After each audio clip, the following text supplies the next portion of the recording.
Hi hello నమస్తే welcome to our channel.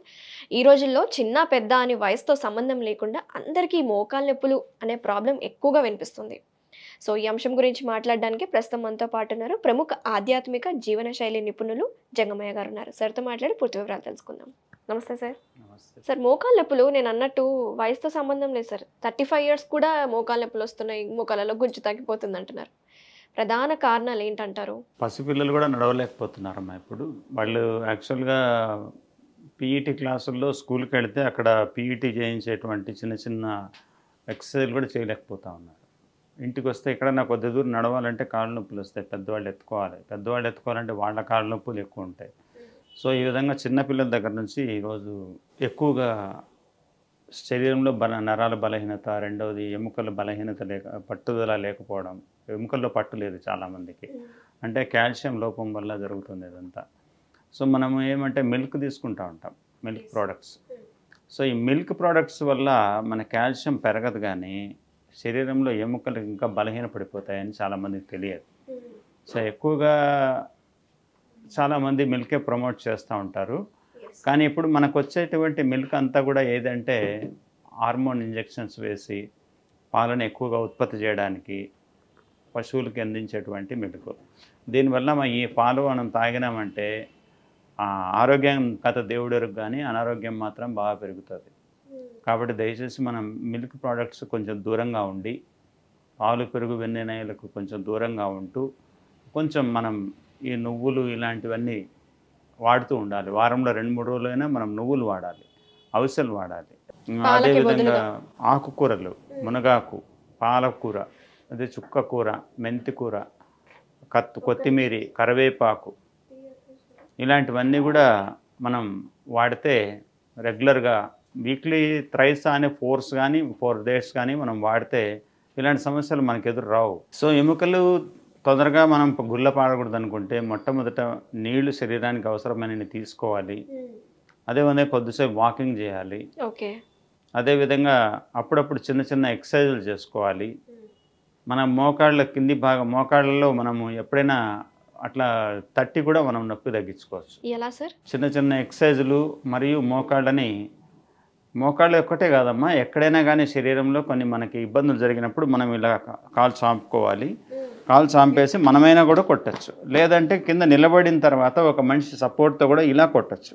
ఇలా కొడితే మోకాళ్ళ నొప్పులు ఉదయం సాయంత్రం 2 సార్లు ఇలా కొట్టామంటే 50 సార్లు కొట్టామంటే తప్పకుండా మనకు మోకాళ్ళ నొప్పులు తగ్గుతాయి. ఇంకోటి, మనం తీసుకునే ఆహారంలో చింతపండును, నూనెని, ఉప్పుని, ఈ మూడింటిని జతపరిచి మనం ఎక్కువగా తీసుకుంటే మాత్రము జాయింట్ పెయిన్స్ ఎప్పుడు కూడా తగ్గవు జీవితంలో.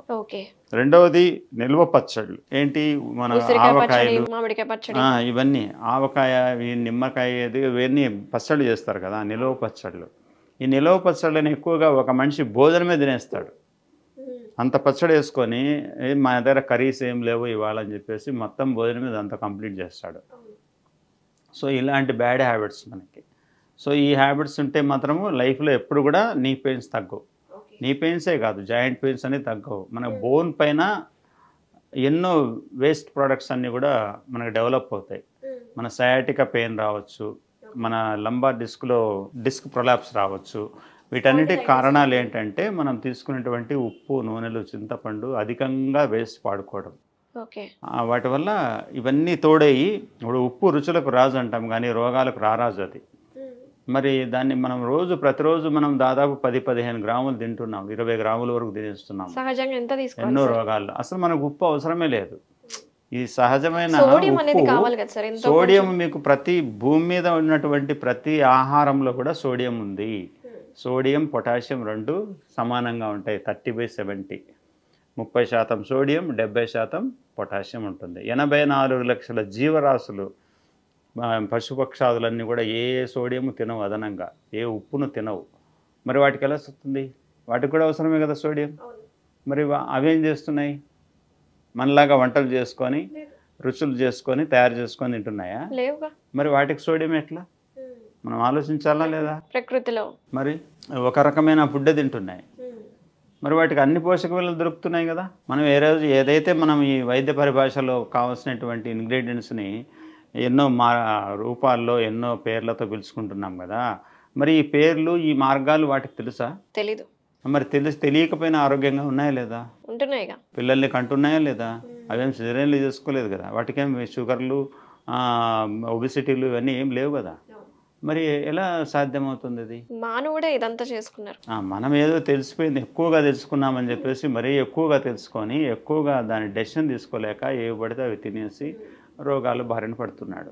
కాబట్టి మనం తెలుసుకోవాల్సింది పశుపక్షాదులను చూసి నేర్చుకోవాలి. ఇంకోటి సార్, మోకాళ్ళ నొప్పులు తగ్గించుకోవడానికి చాలా మంది కొన్ని చింతగింజల పొడని, కొన్ని మంచి ఫుడ్ తీసుకోవాలి, బెల్లం తీసుకోవాలంటే తగ్గుతుంది, ఇవన్నీ నిజమే అంటారా? అవన్నీ కొంచెం నిజాలేనమ్మా. ఎందుకంటే దీన్ని మన మైండ్ గేమ్ ఆడుతుంది. సో మనం దేన్ని నమ్ముతామో, దేని మీద మన కాన్ఫిడెన్స్ ఉంటుందో, ఒక థాట్ పవర్ అంటారు దాన్ని. ఈ ఆలోచనకు ఉన్నటువంటి శక్తి. మనం ఇది పలాంది తిని నాకు మోకాలు నొప్పి తగ్గుతుంది అనుకుంటే అది తగ్గినట్లు వాళ్ళకి అనిపిస్తుంది. సో జబ్బు ఎక్కడికి పోదు, జబ్బు అలాగే ఉంటుంది. మనం దానికి ఇబ్బందికరంగా తయారు చేసేటువంటి పదార్థాలను మనం లోపలికి పంపించడం మానేసేంత వరకు కూడా మనకు నొప్పులు పోవు. కాబట్టి దయచేసి మనమంతా మోకాళ్ళ నొప్పులు పోగొట్టుకోవాలంటే సింపుల్ రెమెడీ ఏంటంటే వీలైనంత వరకు ఉప్పు, నూనెలు, మసాలాలు, పాల పదార్థాలు తగ్గించాలి, లేదా వీలైతే మానేయాలి. మానేసి ఎక్కువగా కూరగాయలు, ఆకుకూరలు, పళ్ళు ఇలాంటివి ఎక్కువ తీసుకోవాలి. 70% కూరలు, 30% రైస్లోకి రావాలి. వస్తే అప్పుడు ఈ 70% కర్రీలో మనము ఉప్పు అనేది యాడ్ చేయకూడదు. వీటిల్లో తక్కువ మంట మీద మట్టి పాత్రల్లో వంటలు చేయడం నేర్చుకుంటే మనకు మళ్ళీ రోగాలు వెనక్కి వెళ్ళిపోతాయి. మనం ఈరోజు పాత్రలు మార్చాలి, వంటగది మారాలి. ఎప్పుడు వంటగది మారుతుందో అప్పుడు మన శరీరం మారుతుంది. సో ఇది మనం అందరం గుర్తుపెట్టుకోవాలి. పాత రోజుల్లోకి వెళ్ళిపోవాలి. మరి పాత రోజులు మనం కంపేర్ చేస్తుంటాం ఒక్కోసారి. ఓల్డ్ ఈజ్ గోల్డ్ అని చెప్తూ ఉంటాం, కానీ మనం చేసేవి మనం చేస్తున్నాం. మనం ప్రజెంట్ లైఫ్లోకి పాస్ట్ లైఫ్లో ఏం చూసి చేసామో అది చేయాలి. మరి చేస్తున్నామా? చెయ్యం. ఇప్పుడు వచ్చినటువంటి ఈ వంటల విధానానికి ముందు చేస్తున్నటువంటి వంటల విధానానికి చాలా తేడా ఉంది. భూమి ఆకాశానికి ఉన్నంత తేడా ఉంది. మరి ఆ మార్పు ఎప్పుడు రావాలి? తిరిగి మళ్ళీ పూర్వ స్థితి రావాలంటే, పూర్వ వైభవం రావాలంటే పూర్వం ఎలా వండారో అలా వండడం నేర్చుకోవాలి. అప్పుడు మనకు రోగాలు రాకుండా దూరంగా ఉంటాయి. సార్, జనరల్గా మీరు మోకాళ్ళ నొప్పులకి మంచి బలమైన ఆహారం, మన ప్రకృతిలో అందుబాటులో ఉండే ఆకుకూరలు ఇలాంటివి తీసుకోవాలన్నారు. దాంట్లోనే ప్రత్యేకంగా ఉంటుందా? మళ్ళీ పలానా ఆకుకూర తీసుకోవాలి అట్లేం ఉండదమ్మా. నువ్వులు అనేటివి మనం వారంలో 2-3 రోజులు వాడాలి. నువ్వులు అవసరం, ఎందుకంటే వీటిలో కాల్షియం బాగా ఉంటుంది. పాల కంటే ఎక్కువ స్థాయిలో కాల్షియం ఉంటుంది. పాలలో మీకు 1 లీటర్ పాల నుంచి మీరు పొందేది 190 మిల్లీగ్రాముల కాల్షియం పొందుతారు. కానీ అదే 100 గ్రాముల నువ్వుల్లో 1650 మిల్లీగ్రామ్స్ ఉంటుంది. సో 100 గ్రాములకి. సో 100 గ్రాములు పాలు తీసుకుంటే మీకు 90 మిల్లీగ్రామ్స్ కూడా రాదు. చూడండి, అంటే ఆ కాల్షియం కూడా ఈ దేహానికి పనికిరాదు. అది కొంచెం వ్యతిరేకంగా పనిచేస్తుంది, హార్మోన్స్ ఇన్బ్యాలెన్స్ చేస్తుంది, మిల్క్లో నుంచి వచ్చే కాల్షియం. కానీ ఈ నువ్వుల్లో నుంచి వచ్చే కాల్షియము మీకు మన శరీరానికి యాంటీ ఆక్సిడెంట్స్గా పనిచేస్తుంది. సో దాంట్లో కూడా మీకు 100 గ్రాములకి 1550 నుంచి 1600 వరకు మిల్లీగ్రామ్స్ వరకు కాల్షియం ఉంటుంది. మనకు కావాల్సింది 450 మిల్లీగ్రామ్స్ రోజుకి. సో మనకు ఈ రా ఫుడ్లు ఎక్కువ తీసుకుంటే ఏమంటే అన్నిట్లో కూడా ఉంటుంది కొద్దిగా. సో దీంట్లో ఎక్కువ మోతాదులో ఉంటుంది. రాగులు, నువ్వులు ఈక్వల్గా ఉంటాయి. ఒక 100 మిల్లీగ్రామ్స్ ఇటు అటు ఉంటాయి. 100 మిల్లీగ్రామ్స్ నువ్వుల్లో ఎక్కువ ఉంటుంది, 100 మిల్లీగ్రామ్స్ రాగుల్లో తక్కువ ఉంటుంది. అందుకే ఎక్కువ మంది రాగి ముద్దలు తినండి, నువ్వులు తినండి, నువ్వు లడ్డూలు తినండి అంటారు. ఇది ఎస్పెషల్గా మనం వారంలో 3 రోజులు 4 రోజులు నువ్వు లడ్లు తిని ఈ ఇంగ్రీడియంట్స్ మళ్ళీ మనము ఈ మిల్లెట్స్ ఉంటాయి కదా, మిల్లెట్స్లో రాగులు ఒకటి, రాగుల్ని కూడా మనం అప్పుడప్పుడు వాడుతూ ఉంటే మనకు ఎలాంటి నొప్పులు ఉండవు. కాబట్టి ఇవి తగ్గించుకోవాలి. ఫస్ట్ ఏది ఉప్పు, నూనె, చింతపండు అనేది తగ్గించడం నేర్చుకోవాలి. మానేస్తే ఇంకా మంచిది. కాబట్టి ఈ విషయం ప్రేక్షకులు అర్థం చేసుకోవాలని కోరుతూ మనము ఈ కార్యక్రమాన్ని ముగిస్తున్నాం. Very nice sir, thank you so much sir. చాలా వివరంగా ఎక్స్ప్లెయిన్ చేశారు. సహజంగా మనం ఏవి వాడుతున్నాం, విరుద్ధాహారం ఏంటి, మోకాళ్ళ నొప్పులు తగ్గించుకోవాలంటే ఎలాంటి ఆహారం అవాయిడ్ చేయాలి, ముఖ్యంగా నువ్వులు, అవిసల్ని ఎక్కువ వాడితే చాలా మంచిదని చాలా డీటెయిల్గా ఎక్స్ప్లెయిన్ చేశారు sir. Thank you so much. Thank you.